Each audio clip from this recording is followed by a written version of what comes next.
Numerical जेड़ा शुरू करते पे आपां, ठीक है। 6 न्यूमेरिकल स्टेटमेंट एक बार पढ़ लो जल्दी जल्दी। 6 न्यूमेरिकल हैगा calculate binding energy per nucleon of 20 calcium. Same इसे पैटर्न का फिर क्वेश्चन हैगा। उन्हें कहा जी binding energy per nucleon of 20 calcium 40 nucleus, mass of 20 calcium 40 ए न्यूक्लियस का मास दिता होया उन्हें, mass of proton, mass of neutron ते यूनिफाइड मास की वैल्यू ने कही है 931 मैगा इलैक्ट्रॉन वोल्ट एनर्जी दिंदा। ते पुत जेड़ा हुणी दस के हटिया सेम वही पैटर्न इस न्यूमेरिकल दे विच लग जाना। 6 न्यूमेरिकल दे अंदर तुहानू ने बाइंडिंग एनर्जी पर न्यूक्लियन यानी binding energy by mass number आ वैल्यू फाइंड आउट करनी है, ठीक है। ते अपने को रिलेशन जेड़ा आ जाएगा वो आ जाना जी binding energy per nucleon it should be equal to mass defect. Mass defect लिए आ जाएगा अपने को 20 कैल्शियम 40 क्या उन्हें 20 प्रोटॉन गिवन है, 20 न्यूट्रॉन गिवन है, ठीक है जी। ते माइनस मास ऑफ न्यूक्लियस ले लो तो न्यूक्लियस का मास अपने क्वेश्चन दे अंदर 39.962589, ठीक है। इना मेरे को मास डिफेक्ट बनूगा इको लाइन जब उन्होंने खत्म कर लेना बेटा। इना मास डिफेक्ट आएगा इनटू 931 ना मल्टीप्लाई कर लो, ठीक है। ते डिवाइडेड बाय मास नंबर जेड़ा कि 40 उन्ना डिवाइड कर दो ते ये थोड़ी बाइंडिंग एनर्जी पर न्यूक्लियन जेड़ी वो कैलकुलेट हो जाएगी, ठीक है। इनु आपा ऐसा जिथे एन ना डिफाइन कर देने हमने बाइंडिंग एनर्जी पर न्यूक्लियन दी वैल्यू आ जाएगी। क्या आ कैलकुलेशन हो जो? Yes sir. Yes sir. चल 7th न्यूमेरिकल दी स्टेटमेंट एक बारी पढ़ो फिर मैं उन्हें एक्सप्लेन करना शुरू कर रहा थोड़ा जल्दी जल्दी।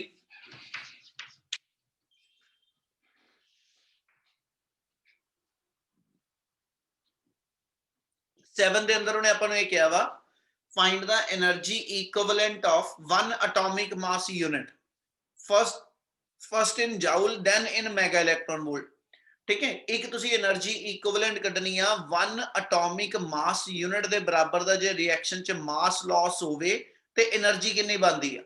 ते बेटे उन्हें क्या पहलो जूल च कढो फिर उन्होंने मेगा इलेक्ट्रॉन वोल्ट, फिर इस रिलेशन नु यूज करके using this express the mass defect of oxygen 16, ठीक है। तुसी फिर उस तो बाद जेड़ा वा एसएच मास डिफेक्ट दी वैल्यू कढनी यानी डेल्टा एम कढना वा और mass of proton mass of neutron ते वो गिवन है ते वन यूनिफाइड मास दी वैल्यू जेडी आ वो गिवन है 933.75 mega electron volt per C square speed of light the square given mass of oxygen nucleus given.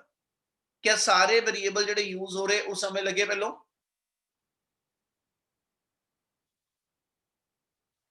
क्या वेरिएबल क्लियर होए?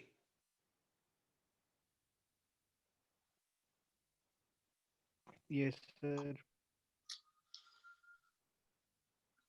चलो find the energy equivalent of one atomic mass unit, ठीक है। वन एटॉमिक मास यूनिट दी कितनी energy आनी आ calculate करनी है ते इथे जेड़ा तुसी रिलेशन वरतोगे अपने को आया ना binding energy equal to delta M into C square. उन्हें पहलो जूल च क्या ते आ रिलेशन पहलो लगना वा, ठीक है। मास दी वैल्यू उन्हें कहती वन एटॉमिक मास यूनिट आ, ठीक है। कितनी एनर्जी दिंदा one atomic mass unit into कहना जी 9 into 10 raise to power 16 C दी वैल्यू दा स्क्वायर करके ते जे आ एसएच मीटर पर सेकंड च लेना पिया इनु भी तुसी ਇਹਦੇ एसआई यूनिट किलोग्राम च लिखोगे ते one atomic mass unit the value 1.66 into 10 raised to power minus 27 kilogram, ठीक है जी, into 9 into 10 raised to power 16। क्या इना क्लियर है?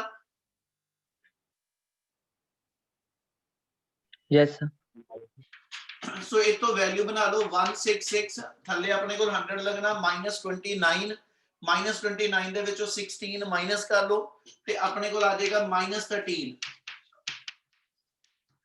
ठीक है जी। ओवर अपने को कुछ भी नहीं आया इनटू अपने को 9 आया 9 ना मल्टीप्लाई करा लो ते बाइंडिंग एनर्जी दी वैल्यू अपने को आ जानी है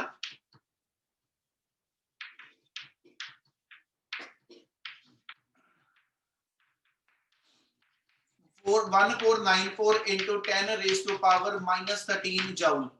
ये बाइंडिंग एनर्जी जाउल ਚ ਆਈ ਹੈ ਬੇਟਾ, ਤੇ ਉਹਨੇ ਤੁਹਾਨੂੰ ਪੁੱਛਿਆ ਪਹਿਲਾਂ ਜਾउल ਚ ਐਕਸਪ੍ਰੈਸ ਕਰ ਦਿਓ, ਫਿਰ ਮੁੜ ਕੇ ਤੁਸੀਂ ਇਹਨੂੰ ਮੈਗਾ ਇਲੈਕਟ੍ਰੋਨ ਵੋਲਟ ਵਿੱਚ, ਤੇ ਮੈਗਾ ਇਲੈਕਟ੍ਰੋਨ ਵੋਲਟ ਚ ਕਨਵਰਟ ਕਰਨ ਲਈ ਕੀ ਕਰੀਏ? divided by 1.6 into 10 raised to power 19 19 ਥੋੜਾ ਆਏਗਾ, ਮੈਗਾ ਲੱਗ ਗਿਆ ਆਪਣੇ ਕੋਲ। ਆ ਕਨਵਰਜਨ ਹੈਗੀ ਆ, we know that 1 electron volt 1.6 into 10 raised to power minus 19 joule ਆ, ਤੇ ਜੇ ਮੈਗਾ ਵਾ ਤੇ -6 ਪਾਵਰ ਹੋਰ ਰਿਡਿਊਸ ਹੋ ਜਾਣੀ ਆ, ਠੀਕ ਹੈ ਜੀ। ਤੇ ਇਥੋਂ ਇੰਨੀ ਵੈਲਿਊ ਨਾਲ ਇਹਨੂੰ ਡਿਵਾਈਡ ਕਰ ਲਓ, ਤੇ therefore ਬਾਈਂਡਿੰਗ એનર્ਜੀ ਦੀ ਵੈਲਿਊ 1494, ठीक है जी, into 10 raised to power minus 13, ठीक है, ओवर अपने को आ गया 1.6 into 10 raised to power minus 13। Mega दे करके 6 पावर अपनी एडजस्ट हो जानी है इत्थे, क्लियर है नी गल? Yes, sir. yes sir कि अप्रोक्सीमेटली ये वैल्यू ਤੁਹਾਡੀ ਜਿਹੜੀ ਆ ਅਸੀਂ ਕਹਿੰਦੇ ਜੀ ਐਸਐਚ ਡਿਫਾਈਨ ਕਰਦੇ ਹਾਂ, ਇਹ 931 ਮੈਗਾ ਇਲੈਕਟ੍ਰੋਨ ਵੋਲਟ ਦੇ ਆਸ-ਪਾਸ ਆਂਦੀ ਆ।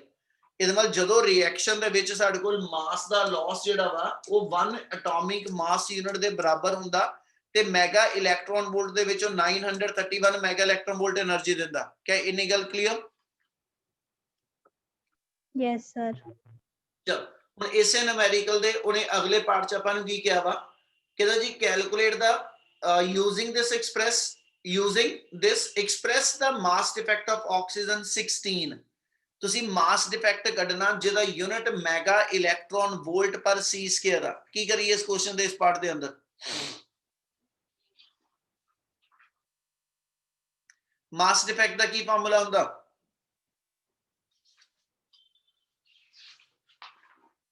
binding energy over c square। ਬਿਲकुल, ਕਹਿੰਦਾ ਜੀ we know that binding energy the formula ਮੇਰੇ ਕੋ ਡੈਲਟਾ m c ਸਕੁਅਰ ਆ, ਤੇ ਜੇ ਮਾਸ ਡਿਫੈਕਟ ਕੱਢਣਾ ਤੇ ਇਥੋਂ ਕੱਢ ਦਿਓ ਮਾਸ ਡਿਫੈਕਟ ਦੀ ਵੈਲਿਊ ਬਾइंडिंग એનર્ਜੀ ਬਾਈ c ਸਕੁਅਰ। ਔਰ ਬਾइंडिंग એનર્ਜੀ ਇਸ ਮੂਵਮੈਂਟ ਤੇ ਜੇ ਮੈਂ ਮੈਗਾ ਇਲੈਕਟ੍ਰੋਨ ਵੋਲਟ ਵਿੱਚ ਦੱਸੂਗਾ ਤੇ ਮੇਰਾ ਮਾਸ ਡਿਫੈਕਟ ਜਿਹੜਾ ਹੋਏਗਾ ਉਹ ਯੂਨੀਫਾਈਡ ਮਾਸ ਵਿੱਚ ਆ ਜਾਊ। ਕੀ ਆ ਗੱਲ ਸਮਝ ਲੱਗੀ? yes sir ਜਿਵੇਂ ਤੇ ਬਾइंडिंग એનર્ਜੀ ਮੈਗਾ ਇਲੈਕਟ੍ਰੋਨ ਵੋਲਟ ਵਿੱਚ ਲਈਏ ਤਾਂ ਆਪਾਂ ਉੱਪਰ ਗੱਲ ਕਰਕੇ ਹਟੇ ਆ ਕਿ ਜਦੋਂ ਮਾਸ ਯੂਨੀਫਾਈਡ ਮਾਸ ਦੀ ਫਾਰਮ ਚ ਹੋਵੇ ਤੇ ਬਾइंडिंग એનર્ਜੀ ਮੈਗਾ ਇਲੈਕਟ੍ਰੋਨ ਵੋਲਟ ਵਿੱਚ ਆਂਦੀ। ਤੇ ਹੁਣ ਉਲਟ ਬੋਲ ਰਿਹਾ ਕਿ ਜੇ ਬਾइंडिंग એનર્ਜੀ ਇਸ ਵੇਲੇ ਇਹਦਾ ਯੂਨਿਟ ਜਿਹੜਾ ਵਾ ਜੇ ਉਹ ਮੈਗਾ ਇਲੈਕਟ੍ਰੋਨ ਵੋਲਟ ਬਾਈ ਸੀ ਸਕੁਅਰ ਲੈ ਕੇ ਚੱਲਦੇ ਪਏ ਹੋ, ਤੇ ਇਹਦਾ ਮਤਲਬ ਇਹ ਤੋਂ ਮਾਸ ਡਿਫੈਕਟ ਜਿਹੜਾ ਵਾ ਉਹ ਯੂਨੀਫਾਈਡ ਮਾਸ ਦੀ ਫਾਰਮ ਚ ਆਊਗਾ।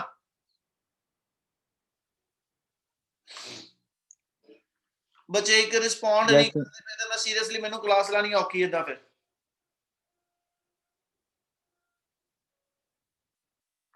क्या आ गल समझ लगती पई आ? Yes, sir. yes sir yes sir फिर रिस्पॉन्ड तो करया करो बच्चा। चलो हुण जे ऑक्सीजन वास्ते आपां नूं यही कंडीशन चाहिदी आ, ओदा मास डिफेक्ट ते अपने कोल ऑक्सीजन दे एसएच जिहड़ा आइसोटोप गिवन आ है ना, वो 8 ऑक्सीजन 16 आ गया। ते एदा मतलब मेरे कोल एदा एसएच जे लेके चलिए ते ऑक्सीजन दा अपने कोल मास नंबर हैगा, एटॉमिक नंबर यानी मास डिफेक्ट कैलकुलेट करन लई here mass defect calculate ਕਰਨ ਲਈ 8 times the mass of proton plus 8 times the mass of कहना जी neutron minus mass of कहना जी oxygen nucleus। ठीक है, आ मेरे को mass defect की वैल्यू तो निकल आऊगी। yes sir ਹੁਣ ਇਹ ਤੋਂ mass defect ਦੀ ਜਿੰਨੀ ਤੁਹਾਡੇ ਕੋਲ ਆਂਦੀ ਆ ਹਨਾ, ਇਹਨੂੰ ਮੁੜ ਕੇ ਜਾ ਕੇ ਅਸੀਂ ਜੇ RSH ਚੈੱਕ ਕਰੀਏ ਤੇ ਇੱਕ ਤਰ੍ਹਾਂ ਮੇਰੇ ਕੋਲ ਇਹ ਵੈਲਿਊ ਜਿਹੜੀ ਹੋਏਗੀ ਆ ਮਾਸ ਡਿਫੈਕਟ ਯੂਨੀਫਾਈਡ ਮਾਸ ਦੀ ਫਾਰਮ ਚ ਆਣਾ। ਇਹ ਜੇ ਮਾਸ ਡਿਫੈਕਟ ਮੇਰਾ ਯੂਨੀਫਾਈਡ ਮਾਸ ਦੀ ਫਾਰਮ ਚ ਤੇ ਇਹਦੇ ਆ ਯੂਨਿਟ ਲਿਖਣ ਵਾਸਤੇ ਇਹਨੂੰ ਫਿਰ ਤੇ ਯੂਨੀਫਾਈਡ ਮਾਸ ਦੀ ਜਿੰਨੀ ਵੈਲਿਊ ਆ 1 ਐਟੋਮਿਕ ਮਾਸ ਯੂਨਿਟ ਦੇ ਬਰਾਬਰ ਦੀ ਵੈਲਿਊ 931 ਮੈਗਾ ਇਲੈਕਟ੍ਰੋਨ ਵੋਲਟ ਆ। ਠੀਕ ਹੈ, ਤੇ ਇਹਦਾ ਮਤਲਬ ਜਿੰਨਾ ਆ ਮੇਰੇ ਕੋਲ ਮਾਸ ਬਣਦਾ ਇਹ ਯੂਨੀਫਾਈਡ ਮਾਸ ਦੀ ਫਾਰਮ ਚ ਆਇਆ, ਇਹਨੂੰ ਇਨਟੂ ਐਸਐਚ ਤੁਸੀਂ ਜਿਹੜਾ ਹੋਏਗਾ ਇਹਨੂੰ into SH ਇਹਨੂੰ 931 ਸੌਰੀ ਵੈਲਿਊ ਗਲਤ ਲੈ ਰਿਹਾ, ਉਹਨੇ ਜਿਹੜੀ ਵੈਲਿਊ ਦਿੱਤੀ ਉਹ 931 ਦੀ ਥਾਂ ਤੇ ਆਪਣੇ ਕੋਲ ਇੱਥੋਂ ਜੋ ਮਾਸ ਬਣ ਰਿਹਾ, ਫਿਰ ਇੱਕ ਵਾਰੀ ਦੁਬਾਰਾ ਰਿਪੀਟ ਕਰ ਰਿਹਾ, ਇੱਥੋਂ SH ਜੋ ਮਾਸ ਡਿਫੈਕਟ ਆਏਗਾ ਉਹ ਯੂਨੀਫਾਈਡ ਮਾਸ ਦੀ ਫਾਰਮ ਚ ਆਇਆ, ਤੇ ਉਹਨੇ ਯੂਨੀਫਾਈਡ ਮਾਸ ਦੀ ਫਾਰਮ ਚ ਨਹੀਂ ਪੁੱਛਿਆ, ਉਹਨੇ ਆ ਯੂਨਿਟ ਚ ਪੁੱਛਿਆ ਤੇ ਨੈਕਸਟ ਲਾਈਨ 'ਚ ਮੈਨੂੰ ਨੇ ਦੱਸਿਆ ਹੋਇਆ ਕਿ 1 ਯੂਨੀਫਾਈਡ ਮਾਸ ਦੀ ਵੈਲਿਊ 1 U ਦੀ ਵੈਲਿਊ 933.75 ਮੈਗਾ ਇਲੈਕਟ੍ਰੋਨ ਵੋਲਟ ਪਰ ਸੀ ਸਕੁਅਰ ਆ ਤੇ ਮੇਰੇ ਜਿੰਨੇ ਇਥੋਂ ਯੂਨੀਫਾਈਡ ਮਾਸ ਬਣਿਆ ਹੋਏਗਾ ਉਹਨੂੰ ਇਨਟੂ ਆ ਟਰਮ ਨਾਲ ਮਲਟੀਪਲਾਈ ਕਰ ਦੋ ਤੇ ਮੇਰੇ ਕੋਲ ਜਿਹੜਾ ਮਾਸ ਡਿਫੈਕਟ ਹੈਗਾ ਉਹ ਮੈਗਾ ਇਲੈਕਟ੍ਰੋਨ ਵੋਲਟ ਪਰ ਸੀ ਸਕੁਅਰ ਆ ਜੋ Yes, sir. ਲਾਸਟ ਸਟੈਪ ਸਮਝ ਲੱਗ ਰਿਹਾ ਜੋ ਕਹਿ ਰਿਹਾ ਇਸ ਕੁਐਸਚਨ ਦੇ ਅੰਦਰ ਜਦੋਂ ਆਣੀ ਇੱਕ ਕਨਫਿਊਜ਼ਨ ਆਣੀ ਆ ਔਰ ਬਾਰ-ਬਾਰ ਕਹਿ ਰਿਹਾ ਉਹ ਆ ਟਰਮ ਆ ਤੇ ਇਹਦੇ ਲਈ ਮੈਨੂੰ ਨੇ ਆ ਦੱਸ ਦਿੱਤਾ ਕਿ ਵੀ ਤੁਹਾਡਾ ਮਾਸ ਡਿਫੈਕਟ ਇੰਨਾ ਬਣਦਾ ਇਸ ਡਿਫਰੈਂਸ ਤੋਂ ਪਰ ਇਹ ਆਂਦਾ ਯੂਨੀਫਾਈਡ ਮਾਸ ਦੀ ਫਾਰਮ 'ਚ ਤੇ ਜੇ ਯੂਨੀਫਾਈਡ ਮਾਸ ਦੀ ਥਾਂ ਤੇ ਤੁਸੀਂ ਇਹਨੂੰ ਮੈਗਾ ਇਲੈਕਟ੍ਰੋਨ ਵੋਲਟ ਬਾਈ ਸੀ ਸਕੁਅਰ ਲਿਖਣਾ ਉਹਦੀ ਉਹਨੇ ਕਨਵਰਜਨ ਦੱਸੀ ਆ ਕਿ ਵੀ ਤੁਹਾਡੇ ਕੋਲ 1 ਯੂਨੀਫਾਈਡ ਮਾਸ ਜਿਹੜਾ ਇੰਨੀ ਟਰਮ ਦੇ ਇਕੁਇਵਲੈਂਟ ਆਂਦਾ ਤੇ ਜਿੰਨਾ ਵੀ ਮੇਰਾ ਇਥੋਂ ਯੂਨੀਫਾਈਡ ਮਾਸ ਬਣੇਗਾ ਉਹਨੂੰ ਇਨਟੂ ਆ ਟਰਮ ਕਰ ਦਿਓ ਤੁਹਾਡਾ ਮਾਸ ਡਿਫੈਕਟ ਜਿਹੜਾ ਉਹ ਮੈਗਾ ਇਲੈਕਟ੍ਰੋਨ ਵੋਲਟ ਬਾਈ ਸੀ ਸਕੁਅਰ ਆ ਜਾਓ ਕਿ ਇਨੀ ਗੱਲ ਕਲੀਅਰ ਆ Yes, sir. therefore last step ਇੱਥੇ ਲਿਖ ਦਈਏ ਤੇ ਆਪਣੇ ਕੋਲ ਆ ਜਾਣਾ delta m equal to a time the mass of proton plus a time the mass of neutron minus mass of oxygen ठीक है जी into 933.75 mega electron volt by c square मेरे को कहता जी ऐसा मेरे को मास डिफेक्ट का आंसर आ जाएगा क्या आप पढ़ क्लियर है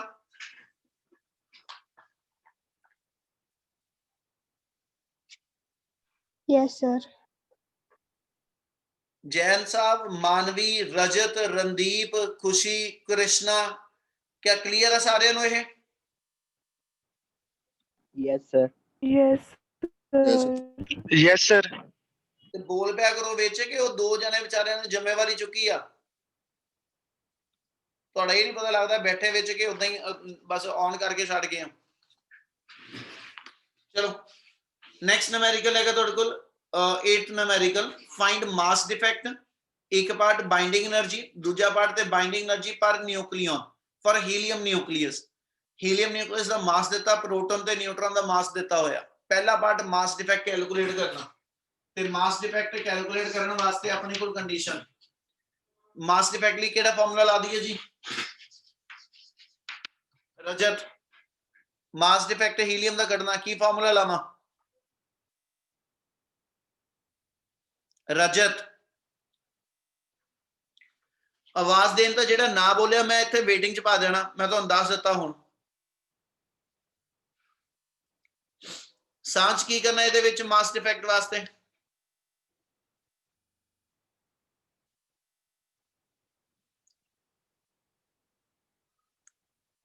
ना रजत बोलिया ते ना सांझ मैं सीरियसली कह रहा मैं लग्या इधरों तुहानू वेटिंग च पान फिर तड़पदा रहियो 10 मिनट उत्थे पहलों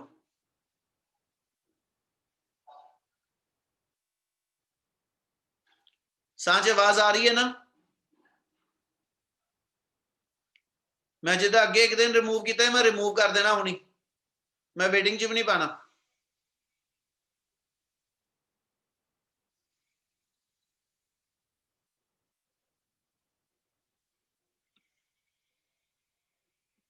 रुपिंदर आवाज आ रही Yes, sir. की करना इस क्वेश्चन च मास डिफेक्ट किदा कड्डांगे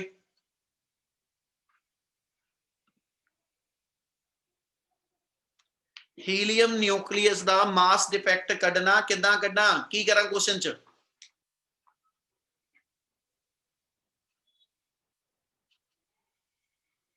हुण इस न्यूमेरिकल च आपने क्या वा कि भी मास डिफेक्ट हीलियम न्यूक्लियस दा कड्डो हीलियम दी रिप्रेजेंटेशन की देई दियो ओदा एटॉमिक नंबर कितना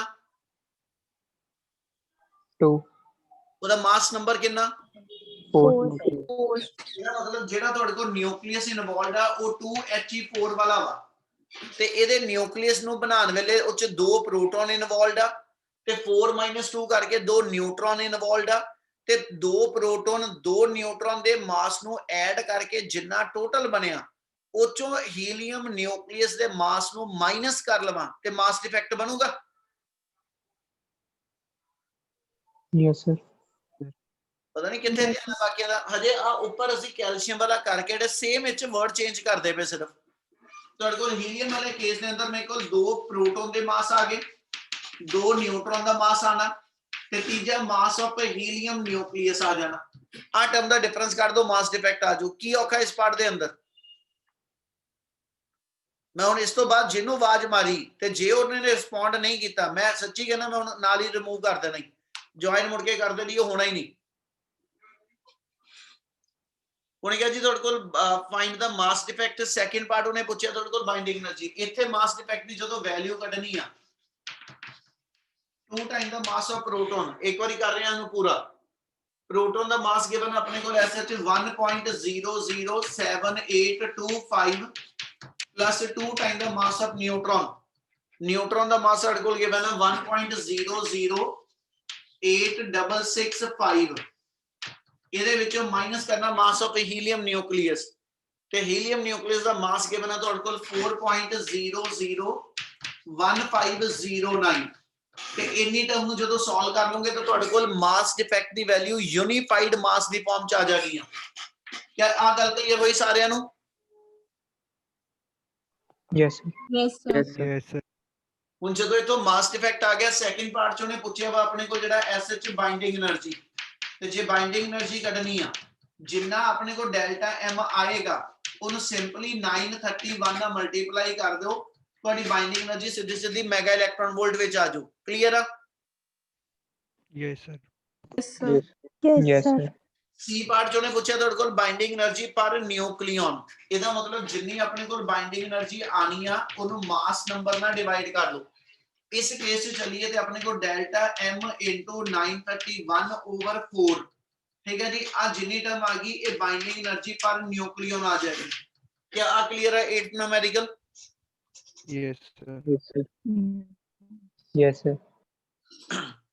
ਜੇ ਇਹਨਾਂ ਵਿੱਚ ਕੋਈ ਡਾਊਟ ਹੈ ਤਾਂ ਬੋਲੋ, ਕਿਉਂਕਿ ਇਸ ਤੋਂ ਬਾਅਦ ਟਾਈਪ ਚੇਂਜ ਹੋਣੀ ਆ। ਜੇ ਇਹਨਾਂ ਕਲੀਅਰ ਤਾਂ ਮੈਨੂੰ ਦੱਸੂਗੇ ਪਹਿਲਾਂ। ਚਲੋ 9th न्यूमेरिकल, ਇਹ ਤੋਂ ਰੇਡੀਓ ਐਕਟੀਵਿਟੀ ਦਾ ਆਪਣੇ ਕੋਲ ਜਿਹੜੇ ਫਾਰਮੂਲੇ ਬਣਨੇ ਬੇਟਾ, ਇੱਕ ਵਾਰੀ ਸਟੇਟਮੈਂਟ ਪਹਿਲਾਂ ਸਮਝ ਲਓ, ਫਿਰ ਬਾਅਦ ਚ ਇਹਦੇ ਵੇਰੀਏਬਲ ਜਿਹੜੇ ਨੇ ਉਹ ਸਾਰੇ ਫਾਰਮੂਲੇ ਵਾਈਜ਼ ਦੱਸਣਾ। 9 ਚ ਉਹਨੇ ਕਿਹਾ ਡਿਕੇ ਕਾਂਸਟੈਂਟ, ਆਪਣੇ ਆਪ ਚ ਵੇਰੀਏਬਲ ਆ ਕਿਹੜਾ, ਉਹਦੀ ਗੱਲ ਕਰਦੇ ਹੋਣੀ ਆਪਾਂ।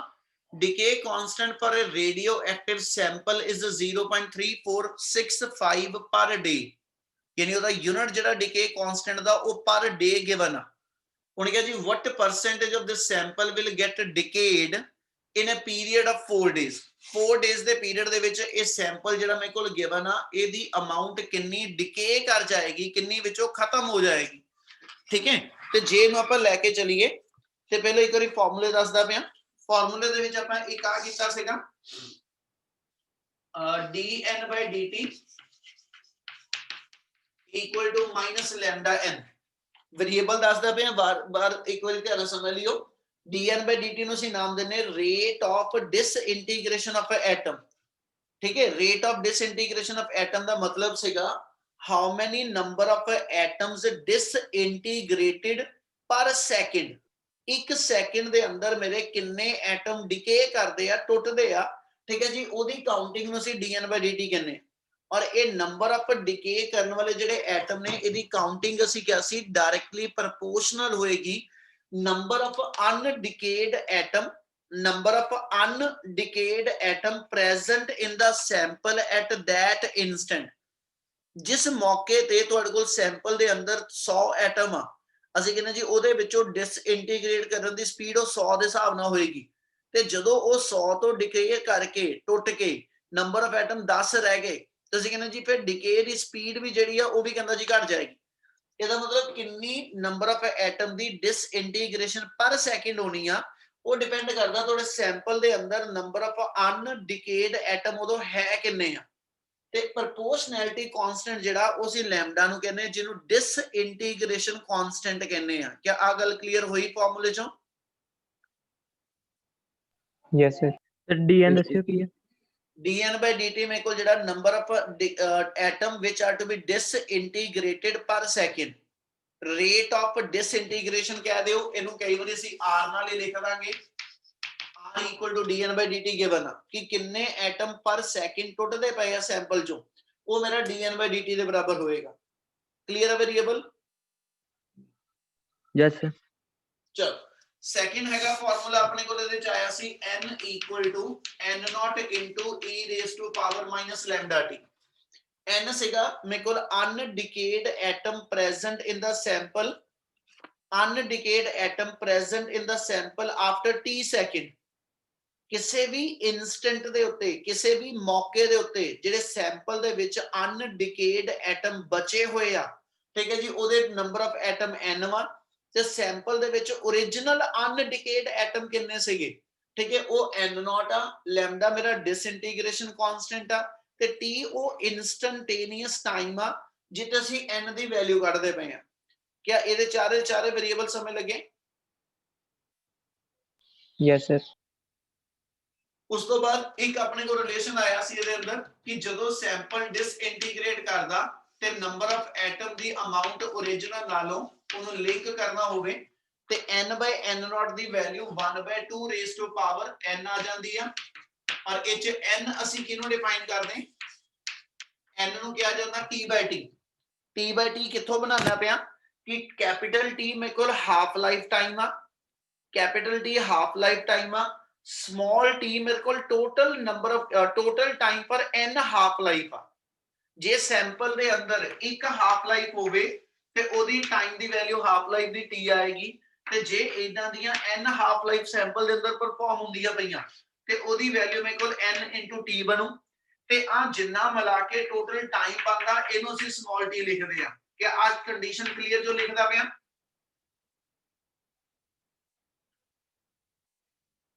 Yes, sir. फिर रिपीट कर रहा, ठीक है जी। जदों सैंपल दी हाफ लाइफ टाइम 10 साल होवे, 10 ईयर आ, इस मतलब 10 ईयर बाद ओदी एक हाफ लाइफ पूरी होनी आ, ठीक है। ते ਅਸੀਂ ਕਹਿੰਦੇ ਜੀ ਜੇ ਉਸ ਸੈਂਪਲ ਦੀਆਂ ਇਦਾਂ ਦੀਆਂ 5 ਹਾਫ ਲਾਈਫ ਲੈਣੀਆਂ ਤੇ 5 ਹਾਫ ਲਾਈਫ ਦਾ ਟਾਈਮ ਕਿੰਨਾ ਹੋਏਗਾ? ਤੇ ਅਸੀਂ 5 * 1 ਹਾਫ ਲਾਈਫ ਮਲਟੀਪਲਾਈ ਕਰ ਲਓ ਤੇ ਇਹ 5 ਹਾਫ ਲਾਈਫ ਦਾ ਟੋਟਲ ਟਾਈਮ ਆ ਜੂ। ਕੀ ਗੱਲ ਸਮਝ ਲੱਗੀ ਸਾਰਿਆਂ ਨੂੰ?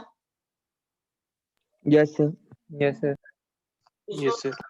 ਜਿਹੜਾ ਲੈਮਡਾ ਹੈਗਾ ਇਹਨੂੰ ਜੇ ਅਸੀਂ ਲੈ ਕੇ ਚੱਲੀਏ ਤੇ ਲੈਮਡਾ ਦੀ ਵੈਲਿਊ ਅਸੀਂ ਡਿਫਾਈਨ ਕਰਦੇ ਪਏ। ਜੇ ਲੈਮਡਾ ਨੂੰ ਆਪਾਂ ਡਿਫਾਈਨ ਕਰਨਾ, ਠੀਕ ਹੈ, ਤੇ ਅਸੀਂ ਕਹਿੰਦੇ ਲੈਮਡਾ ਟਾਈਮ ਦੇ ਕਹਿੰਦੇ ਜੀ ਰੈਸੀਪ੍ਰੋਕਲ ਆਂਦਾ, ਜਾਂ ਇਹਦੇ ਲਈ ਅਸੀਂ ਰਿਲੇਸ਼ਨ ਹਾਫ ਲਾਈਫ ਟਾਈਮ ਦਾ ਪੜਿਆ ਹੋਇਆ।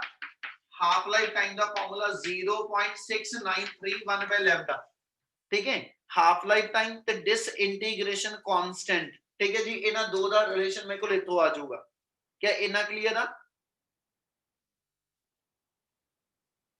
Yes, sir. Yes, yes. फिर एक ਅਸੀਂ ਕੀਤਾ ਸੀਗਾ ਐਵਰੇਜ ਲਾਈਫ, ਮੀਨ ਲਾਈਫ ਕਹਿੰਦੇ ਜਿਹਨੂੰ, ਤੇ ਮੀਨ ਲਾਈਫ 1 ਲੈਮਡਾ ਦੇ ਬਰਾਬਰ ਆਂਦਾ, ਠੀਕ ਹੈ। ਤੇ ਜੇ ਮੀਨ ਲਾਈਫ ਦਾ ਐਵਰੇਜ ਹਾਫ ਲਾਈਫ ਨਾਲ ਰਿਲੇਸ਼ਨ ਦੇਣਾ ਤੇ ਉਹਦੀ ਵੈਲਿਊ 1.44 ਟਾਈਮਸ ਦਾ ਹਾਫ ਲਾਈਫ ਹੁੰਦੀ ਆ। क्या इना क्लियर आ? Yes, sir. Yes, sir. ਆ ਜਿੰਨੇ ਵੇਰੀਏਬਲ ਲਿਖੇ, ਜਿੰਨੇ ਫਾਰਮੂਲੇ ਲਿਖੇ, ਇਹਨਾਂ ਚੋਂ ਕਿਸੇ ਫਾਰਮੂਲੇ ਦਾ ਜੇ ਕੋਈ ਵੇਰੀਏਬਲ ਨਹੀਂ ਪਤਾ ਤੇ ਇੱਕ ਵਾਰੀ ਵੇਰੀਏਬਲ ਪਹਿਲਾਂ ਨਿਗਾਹ ਮਾਰੋ ਤੇ ਦੱਸੋ।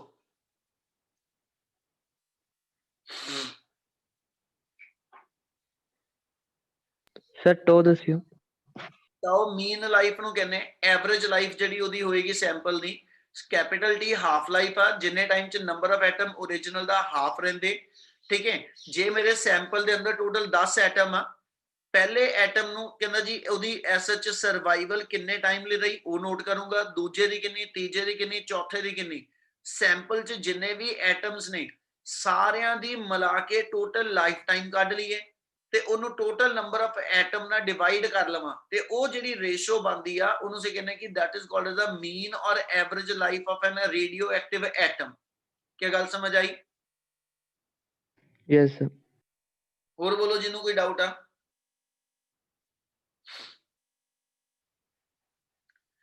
मैं मुड़ के वेरिएबल ना आया कोई तो मैं फिर डांटागा बेटा, जे हजे कोई डाउट है तो हुणी बोल दो।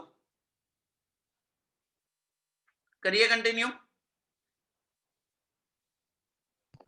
Yes, sir. नेक्स्ट न्यूमेरिकल हैगा ਤੁਹਾਡੇ ਕੋਲ 9th decay constant lambda। decay constant for a given radioactive sample is 0.3465 per day। यानी इस न्यूमेरिकल ਦੇ ਅੰਦਰ ਉਹਨੇ ਆਪਾਂ ਨੂੰ ਕਿਹਾ ਵਾ lambda ਦੀ ਵੈਲਿਊ 0.3465 पर डे गिवन आ। लैम्डा अपने कोल हैगा ते लैम्डा तो मेरा दिमाग चले तो लैम्डा दी हेल्प नाल तुसी हाफ लाइफ कर लिया करोगे, क्योंकि हाफ लाइफ ऊपर जाके किते ना किते मेरी यूज हो जानी है, ठीक है। उस तो बाद उन्हें क्वेश्चन च अपन नु किया वा what percentage of this sample will get decayed in a period of 4 days. ਇਹਦਾ ਮਤਲਬ 4 days ਦਾ total time given ਆ, ਯਾਨੀ small t ਦੀ value ਮੇਰੇ ਕੋਲ 4 days given ਆ, ਠੀਕ ਹੈ। ਤੇ ਜੇ ਆ ਮੇਰੇ ਕੋਲ 4 days ਆ ਵੀ day ਚ ਆ ਤੇ ਮਤਲਬ ਮੈਨੂੰ ਯੂਨਿਟ ਕਨਵਰਟ ਕਰਨ ਦੀ ਲੋੜ ਨਹੀਂ ਹੋਏਗੀ। ਲੈਮਡਾ ਨੂੰ ਲਿਖ ਕੇ ਚਲੀਏ ਤੇ ਆਪਾਂ ਇੱਥੇ ਲਿਖ ਦਾਂਗੇ ਕਿ ਲੈਮਡਾ ਦਾ ਫਾਰਮੂਲਾ 0.6931/t ਆ, ਤੇ ਦੂਜੇ ਪਾਸੇ ਲੈਮਡਾ ਦੀ ਵੈਲਿਊ ਗਿਵਨ ਆ ਮੇਰੇ ਕੋਲ ਐਸਐਚ 0.3465। ਇਹਨਾਂ ਦੋ ਵੈਲਿਊ ਨੂੰ ਇਕੁਏਟ ਕਰਕੇ ਇਥੋਂ t ਦੀ ਵੈਲਿਊ ਆ ਜਾਏਗੀ 0.6931/0.3465। ठीक है जी, डेसिमल ने डेसिमल काट लो 6931/3465। ठीक है जी, ये मेरे को सैंपल दी एसएच हाफ लाइफ आ जाओ। Yes sir. Yes, sir. N किदा सिंबल सेगा Number of 100 gate sample. Number of undecayed atom after t second. N naught किदा सिंबल आ Number of original undecayed atom. Number of original undecayed atom. मेनू ने पूछी percentage किस चीज दी, ਉਹਨੇ ਕਿਹਾ ਜੀ ਕਿੰਨਾ ਫ੍ਰੈਕਸ਼ਨ ਤੁਹਾਡੇ ਕੋਲ ਜਿਹੜਾ ਉਹ ਡਿਕੇ ਕਰ ਗਿਆ। ਮੈਨੂੰ ओरिजिनल ਪਤਾ n ਨੋਟ ਆ, ਤੇ ਜੇ ਮੈਂ ਇਹ ਲੱਭ ਲਵਾਂ ਮੇਰੇ ਸੈਂਪਲ ਦੇ ਵਿੱਚ ਆਫਟਰ t ਸੈਕਿੰਡ ਬਚੇ ਕਿੰਨੇ ਆ, ਯਾਨੀ n ਲੱਭ ਲਵਾਂ, ਤੇ ਜੇ ਮੈਨੂੰ n ਪਤਾ ਲੱਗ ਜਾਵੇ, ਠੀਕ ਹੈ, n ਮੇਰੇ ਬਚੇ ਹੋਏ ਆ, ਤੇ ਜੇ ਮੈਨੂੰ n ਨੋਟ ਵਿੱਚੋਂ ਪਤਾ ਕਿ ਵੀ ਮੇਰੇ ਕੋਲ ਬਚੇ ਹੋਏ ਕਿੰਨੇ ਆ, ਉਹਨੂੰ ਮਾਈਨਸ ਕਰਾ ਦੇਵਾਂ ਤੇ ਬਾਕੀ ਅਮਾਉਂਟ ਮੇਰੀ ਡਿਸਇੰਟੀਗ੍ਰੇਟ ਵਾਲੀ ਆ ਜਾਓ। Yes sir. ਤੇ ਜਿੰਨੀ ਉਹ ਅਮਾਉਂਟ ਆਏਗੀ ਉਹਨੂੰ ओरिजिनल ਅਨਡਿਕੇਡ ਦੇ ਨਾਲ ਮੈਂ ਡਿਵਾਈਡ ਕਰਾ ਲਾਂ ਤੇ ਮੈਨੂੰ ਪਤਾ ਲੱਗ ਜੂ ਕਿੰਨੇ ਪਰਸੈਂਟ ਮੇਰੇ ਕੋਲ ਆਊਟ ਆਫ ਦਾ ਟੋਟਲ ਜਿਹੜੇ ਉਹ ਡਿਕੇ ਹੋ ਚੁੱਕੇ ਆ। ਠੀਕ ਹੈ, ਇਹਦਾ ਮਤਲਬ ਜੇ ਇਹਨੂੰ ਕੰਟੀਨਿਊ ਕਰਨਾ ਤੇ ਆਪਣੇ ਕੋਲ ਐਸਐਚ ਫਾਰਮੂਲਾ ਆ ਜਾਏਗਾ, we know that n by n naught equal to 1/2 power n, और n ਦੀ ਥਾਂ ਤੇ ਵੈਲਿਊ ਪੁੱਟ ਕਰ ਲਓ 1/2 power t by t। ठीक है, ਤੇ ਆ ਮੇਰੇ ਕੋਲ ਜਿਹੜੀ ਵੈਲਿਊ ਹੋਏਗੀ ਇਹ ਤੋਂ n by n naught the value 1/2 power t the value ਆਪਣੇ ਕੋਲ 4 ਆਈ ਓਵਰ ਆ ਸਾਰੀ ਦੀ ਸਾਰੀ ਵੈਲਿਊ ਚਾਹੀਦੀ 6931/3465। ਆ ਸੋਲਵ ਕਰਕੇ ਜੋ ਆ ਗਿਆ ਇਹ ਮੇਰੇ ਕੋਲ SH ਅਨਡਿਕੇਡ the amount out of total ਆਈ ਆ।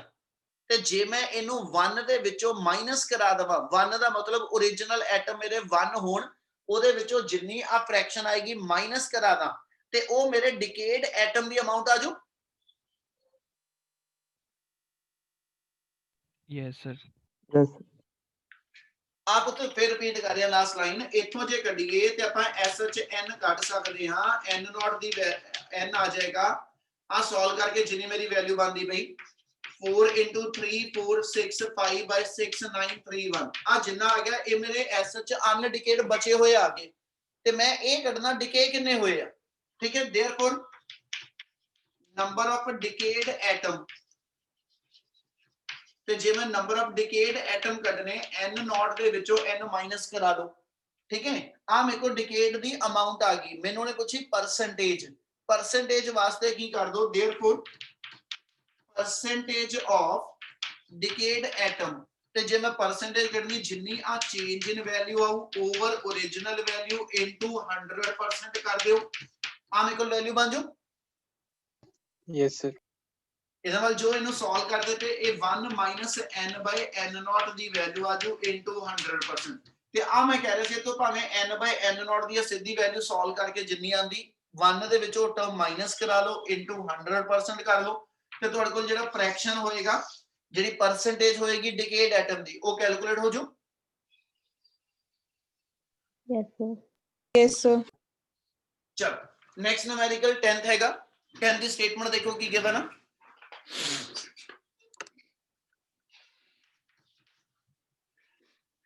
10th ਵਿੱਚ ਉਹਨੇ ਆਪਾਂ ਨੂੰ ਕਿਹਾ half life of radium is 1500 year. Half life ਦਾ ਮਤਲਬ ਕੈਪੀਟਲ ਟੀ ਆ ਗਿਆ, ਪਰ 1500 ਈਅਰ ਉਹਦੀ ਹਾਫ ਲਾਈਫ ਗਿਵਨ ਆ। ਠੀਕ ਹੈ, ਉਹਨੇ ਆਪਣੇ ਕੁਐਸਚਨ 'ਚ ਕਿਹਾ ਵਾ ਆਫਟਰ ਹਾਊ ਮੈਨੀ ਨੰਬਰ ਆਫ ਹਾਫ ਲਾਈਫ। ਠੀਕ ਹੈ ਜੀ, ਆਫਟਰ ਹਾਊ ਮੈਨੀ ਈਅਰਸ। ਠੀਕ ਹੈ, ਇਹਦਾ ਮਤਲਬ ਆ ਸਮਾਲ ਟੀ ਦੀ ਵੈਲਿਊ ਕੱਢਣੀ ਆ, ਇਹ ਟੋਟਲ ਹਾਫ ਲਾਈਫ ਦਾ ਮਿਲਾ ਕੇ ਟਾਈਮ ਆ। ਹਾਊ ਮੈਨੀ ਕਹਿੰਦਾ ਜੀ after how many year will 1 gram of pure radium, 1 gram of pure radium, ਇਹ ਮਾਸ ਆਫ ਆ ਗਿਆ ਮਾਸ ਆਫ ਰੇਡੀਅਮ ਦੀ ਥਾਂ ਤੇ ਤੁਸੀਂ number of atoms of radium ਵੀ ਗਿਣ ਸਕਦੇ ਹੋ। n/n0 m/m0 ਇੱਕੋ ਹੀ ਗੱਲ ਹੋਏਗੀ। ਕਿ ਆ ਗੱਲ ਸਮਝ ਲੱਗ ਰਹੀ ਬੇਟਾ? yes sir, ਸੋ ਆਪਣੇ ਕੋਲ ਜਿਹੜਾ ओरिजिनल ਮਾਸ ਗਿਵਨ ਆ, ओरिजिनल ਮਾਸ ਦੀ ਵੈਲਿਊ 1 ਗ੍ਰਾਮ ਗਿਵਨ ਆ। ਉਹਨੇ ਕਿਹਾ ਜੀ ਤੁਹਾਡੇ ਕੋਲ ਐਸਐਚ ਕੰਡੀਸ਼ਨ ਉਹਨੇ ਪੁੱਛੀ after how many year 1 gram of pure radium reduce to, ਠੀਕ ਹੈ। ਤੇ ਜੇ ਇਹਦੀ ਥਾਂ ਤੇ ਰਿਡਿਊਸ ਬਾਏ ਕਹਿ ਦਿੰਦਾ, ਵਰਡ ਬਦਲ ਜਾਣੇ ਆ, ਰਿਡਿਊਸ ਟੂ 1 ਸੈਂਟੀਮੀਟਰ 1 ਸੈਂਟੀਗ੍ਰਾਮ, ਇਹਦਾ ਮਤਲਬ ਆ ਸੈਂਪਲ ਦੀ ਅਮਾਉਂਟ ਰਿਡਿਊਸ ਕਰਕੇ ਮੇਰੇ ਕੋਲ ਜਿਹੜੀ ਰਹਿ ਗਈ, ਠੀਕ ਹੈ, ਇਹਦਾ ਮਤਲਬ ਇਹ ਮੇਰੀ ओरिजिनल ਅਮਾਉਂਟ ਹੋ ਗਈ। ਤੇ ਜਿਹੜੀ ਅਮਾਉਂਟ ਮੇਰੇ ਕੋਲ ਰਹਿ ਗਈ ਉਹ 1 ਸੈਂਟੀਗ੍ਰਾਮ ਆ। ਕਿ ਆ ਗੱਲ ਸਮਝ ਲੱਗੀ? Yes sir. yes sir, ਇੱਕ ਤਰ੍ਹਾਂ ਮੇਰਾ n0 ਨੂੰ ਰਿਪਰੈਜ਼ੈਂਟ ਕਰ ਦੂ, ਆ ਮੇਰੇ ਕੋਲ ਐਸਐਚ ਕਹਿੰਦਾ ਜੀ ਇੱਕ ਤਰ੍ਹਾਂ n ਨੂੰ ਰਿਪਰੈਜ਼ੈਂਟ ਕਰ ਦੇਗਾ। ਤੇ देयरफॉर ਆਪਣੇ ਕੋਲ ਰਿਲੇਸ਼ਨ ਜਿਹੜਾ ਆ ਨਾ ਵੀ ਨੋ ਦੈਟ, ਠੀਕ ਹੈ ਜੀ, n/n0 ਜਾਂ ਇਹਦੀ ਥਾਂ ਤੇ ਕਹਿ ਦੋ m/m0 equal to 1/2 power t/t। क्या ਇੰਨੀ ਗੱਲ ਕਲੀਅਰ? Yes sir. ਸੋ ਇਹਦੇ ਰਿਲੇਸ਼ਨ ਦੇ ਅਕੋਰਡਿੰਗਲੀ ਆਪਾਂ ਇਹਨੂੰ ਜੇ ਸੋਲਵ ਕਰੀਏ ਤੇ ਆਪਣੇ ਕੋਲ ਜੋ ਗਿਵਨ ਆ ਇਥੋਂ ਕਹਿੰਦਾ ਜੀ SH ਆ ਜਾਊਗਾ 1 gram over 1 ਸੈਂਟੀਗ੍ਰਾਮ। 1 Santy mean 10 raised to the -2. 10 raised to power -2 gram ਨਾਲ ਗ੍ਰਾਮ ਕੱਟਿਆ ਗਿਆ, ਠੀਕ ਹੈ ਜੀ। ਯਾਨੀ ਆਪਣੇ ਕੋਲ ਇਕੁਅਲ ਟੂ ਆ ਗਿਆ 1/2 ਪਾਵਰ t/t ਯਾਨੀ t ਓਵਰ 1500। ਤੇ ਇਥੋਂ ਆਪਣੀ ਵੈਲਿਊ ਬਣਾ ਲਓ, ਇਥੋਂ ਆਪਣੇ ਕੋਲ ਲੈ ਕੇ ਚੱਲੀਏ ਤੇ ਟਰਮ ਆਪਣੀ ਕਿੰਨੀ ਬਣਦੀ ਉਹ ਲਿਖ ਦਿਓ। 1/100 100 ਆ ਗਿਆ ਨੀਚੇ, ऊपर जाके बन जाना, यानी कि 10 स्क्वायर हो गया equal to 1/2 power t by 1500। इन आजो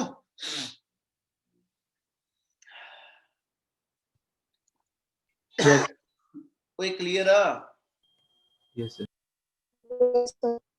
ते हुण अगे किदा करांगे, t किदा कढीए?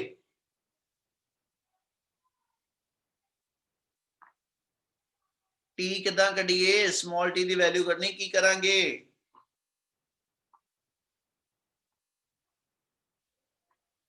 देख ला हुण बोलण नूं कोई नहीं। ओए टी किदा कढांगे? तुसीं बोलोगे तो आपां अगे तुरना ही। दोनों ही पार्ट दे अंदर आपां इको चीज करनी। इस तो फर्दर जे नूं सॉल्व करना taking log on both sides.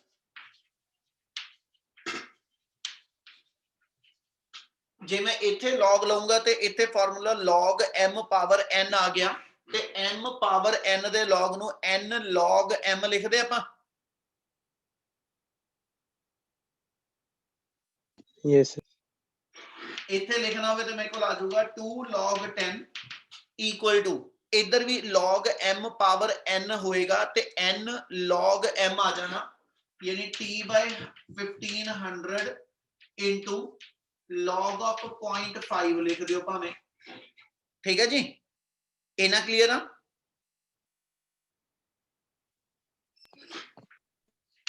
yes sir, log 10 the value ਸਾਡੇ ਕੋਲ 1 ਹੁੰਦੀ ਆ, ਇਹਦਾ ਮਤਲਬ 1500 ਇਧਰ ਮਲਟੀਪਲਾਈ ਹੋ ਜਾਏਗਾ, ਇਧਰ ਟਰਮ ਮੇਰੇ ਕੋਲ 3000 log 10 ਇਕੁਅਲ ਟੂ ਔਰ ਓਵਰ ਕਰ ਦਿਓ log ਆਫ ਕਹਿੰਦਾ ਜੀ 0.5 ਲਿਖ ਦੋ ਸਿੱਧਾ, ਠੀਕ ਹੈ ਜੀ, ਇਕੁਅਲ ਟੂ ਮੇਰੇ ਕੋਲ t, ਯਾਨੀ ਆ ਮੇਰੇ ਕੋਲ ਕਹਿੰਦਾ ਜੀ ਫਾਰਮੂਲਾ ਬਣਿਆ ਇੱਕ log 10 ਤੇ ਇੱਕ log 0.5 ਦੀ ਵੈਲਿਊ ਪੁੱਟ ਅਪ ਕਰ ਲਓ ਤੇ ਮੇਰੇ ਕੋਲ t ਦੀ ਵੈਲਿਊ ਆ ਜਾਊਗੀ।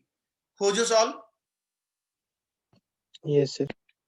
yes sir, ਉਹ ਬਾਕੀਆਂ ਨੂੰ ਕਲੀਅਰ ਆ ਸਾਰਿਆਂ ਨੂੰ? Yes, sir. ਚਲੋ ਇਹ ਹੈਗਾ 10th ਨੂਮੈਰੀਕਲ। 11 ਦੇਖੋ ਇਸੇ ਟਾਈਪ ਤੇ ਫੇਰ ਆਣਾ ਕੁਐਸਚਨ। 11 ਦੇ ਅੰਦਰ ਉਹਨੇ ਕਿਹਾ ਜੀ a radioactive substance has a half life period of 30 days, calculate the time taken for 3/4 of original number of atom to disintegrate। 3/4 atom ਡਿਸਇੰਟੀਗ੍ਰੇਟ ਹੋ ਗਏ ਤੇ ਤੁਹਾਡੇ ਫਾਰਮੂਲੇ ਦੇ ਵਿੱਚ ਬਚੇ ਹੋਏ ਐਟਮ ਆਂਦੇ ਆ, ਠੀਕ ਹੈ ਜੀ। ਔਰ ਸੈਕਿੰਡ ਪਾਰਟ ਚ ਉਹਨੇ ਕਿਹਾ ਟਾਈਮ ਟੇਕਨ ਫॉर 1/8 ਆਫ ਦਾ original number of atom to remain unchange. ਜਿਹੜੇ ਬਚੇ ਹੋਏ ਨੇ ਉਹ 1/8 ਥਾ, ਪਹਿਲੇ ਪਾਰਟ ਚ 3/4 ਡਿਸਇੰਟੀਗ੍ਰੇਟ ਹੋ ਗਏ ਤੇ ਜੇ ਟੋਟਲ ਦੇ ਵਿੱਚੋਂ 3/4 ਡਿਸਇੰਟੀਗ੍ਰੇਟ ਹੋ ਗਏ ਤੇ ਜਿਹੜੇ ਬਚੇ ਨੇ ਉਹ 1/4 ਰਹਿ ਜੂ। Yes yes sir. sir, ਇਹਦੇ ਨਾਲ ਜੇ ਮੈਂ ਇਸ ਨੂਮੈਰੀਕਲ ਦੇ ਅੰਦਰ ਚੱਲਾਂ 11th ਨੂਮੈਰੀਕਲ ਦੇ ਅੰਦਰ ਆਪਣੇ ਕੋਲ ਉਹਨੇ ਕੁਐਸਚਨ ਕਿਹਾ ਕਿ ਤੁਹਾਡੇ ਕੋਲ ਰੇਡੀਓਐਕਟਿਵ ਦੀ ਹਾਫ ਲਾਈਫ ਪੀਰੀਅਡ T ਦੀ ਵੈਲਿਊ 30 ਡੇਜ਼ ਗਿਵਨ ਆ,